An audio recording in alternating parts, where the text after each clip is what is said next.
Bienvenidos de nuevo a nuestro curso La palabra crece, el discípulo hace discípulos.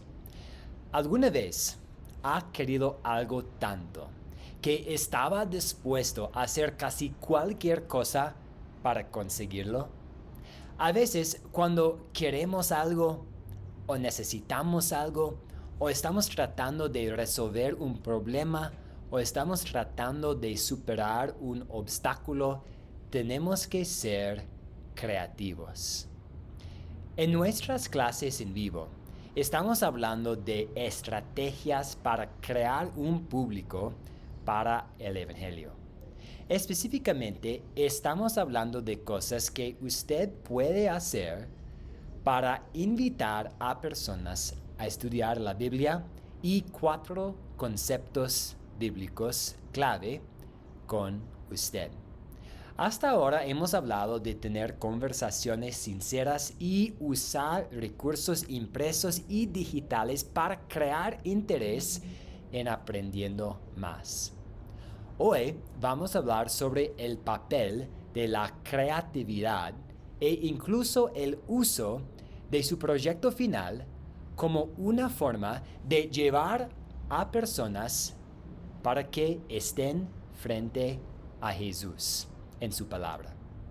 En Marcos capítulo 2 escuchamos acerca de un hombre paralítico y sus 4 amigos.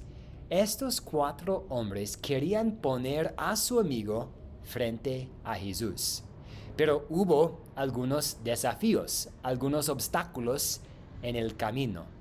Escuchemos cómo su creatividad resultó a su amigo paralítico estando frente a Jesús y cómo ese encuentro con su Salvador cambió su vida y su eternidad. Unos días después, cuando Jesús entró de nuevo en Capernaum, corrió la voz de que estaba en casa. Se aglomeraron tantos que ya no quedaba sitio ni siquiera frente a la puerta, mientras él les predicaba la palabra.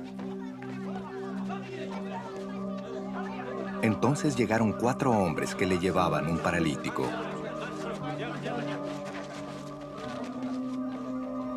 Como no podían acercarlo a Jesús por causa de la multitud, quitaron parte del techo encima de donde estaba Jesús.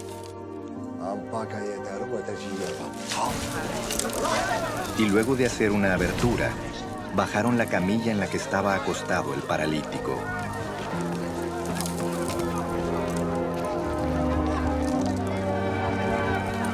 Al ver Jesús la fe de ellos, le dijo al paralítico: «Hijo, tus pecados quedan perdonados». Estaban sentados allí algunos maestros de la ley que pensaban: «¿Por qué habla este así? Está blasfemando. ¿Quién puede perdonar pecados sino solo Dios?». En ese mismo instante supo Jesús en su espíritu que esto era lo que estaban pensando. «¿Por qué razonan así?», les dijo. ¿Qué es más fácil? ¿Decirle al paralítico: «Tus pecados son perdonados», o decirle: «Levántate, toma tu camilla y anda»? Pues para que sepan que el Hijo del Hombre tiene autoridad en la tierra para perdonar pecados. Se dirigió entonces al paralítico: «A ti te digo, levántate, toma tu camilla y vete a tu casa».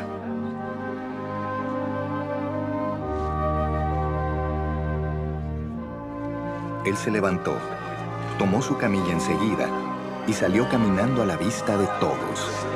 Ellos se quedaron asombrados y comenzaron a alabar a Dios. «Jamás habíamos visto cosa igual», decían.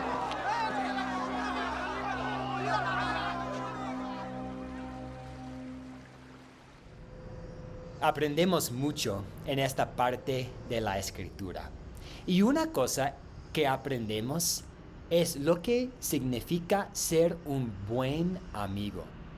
4 hombres deseaban tanto que su amigo se encontrara con Jesús que lo llevaron al techo de una casa, hicieron una apertura y lo bajaron.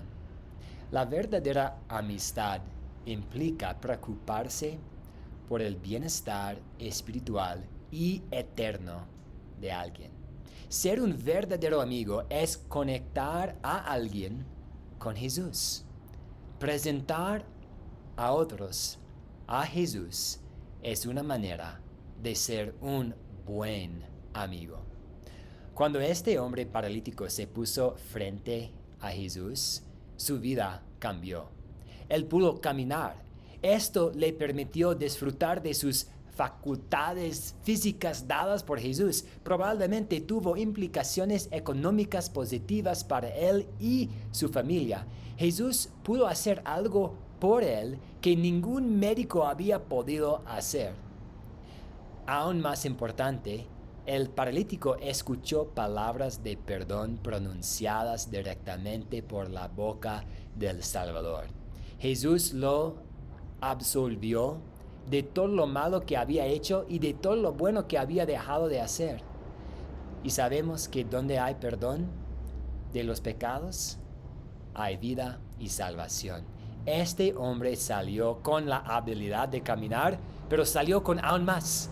Salió con la vida eterna. Muchas veces se necesita creatividad para crear un público para el Evangelio.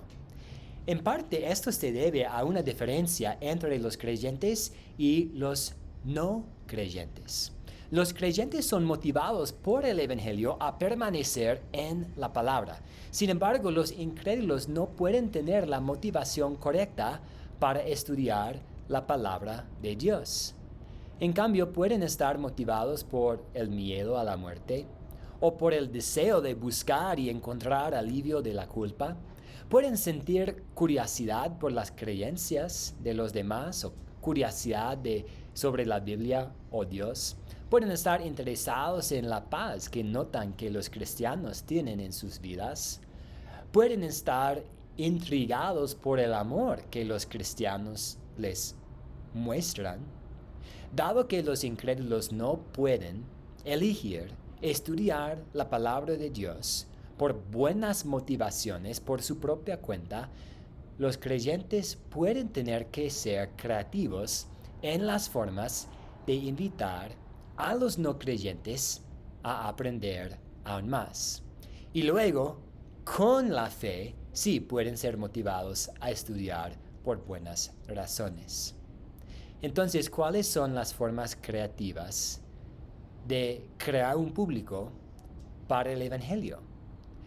Bueno, ¿cómo han creado algunas iglesias una audiencia para el Evangelio? Puede ser a través de escuelas, campamentos de verano, campamentos deportivos, eventos familiares, tocar puertas, compartir volantes. ¿Cómo han creado los individuos una audiencia para el Evangelio? Puede ser a través de los métodos que hemos mencionado, conversaciones sinceras, compartiendo materiales impresos y digitales. Tal vez un cristiano podría invitar a unos amigos a cenar y luego pedirles la oportunidad de leer una breve meditación. Los cristianos pueden crear interés dejando que su luz brille, siendo amorosos, amables y pacientes. Una técnica creativa que hablaremos en nuestra clase en vivo es usar su proyecto final, pidiendo a otros que lo ayuden sirviendo como participantes en su proyecto como una oportunidad para reunir a personas en torno a la palabra de Dios. Espero poder verle pronto en nuestra clase en vivo. Que Dios le bendiga.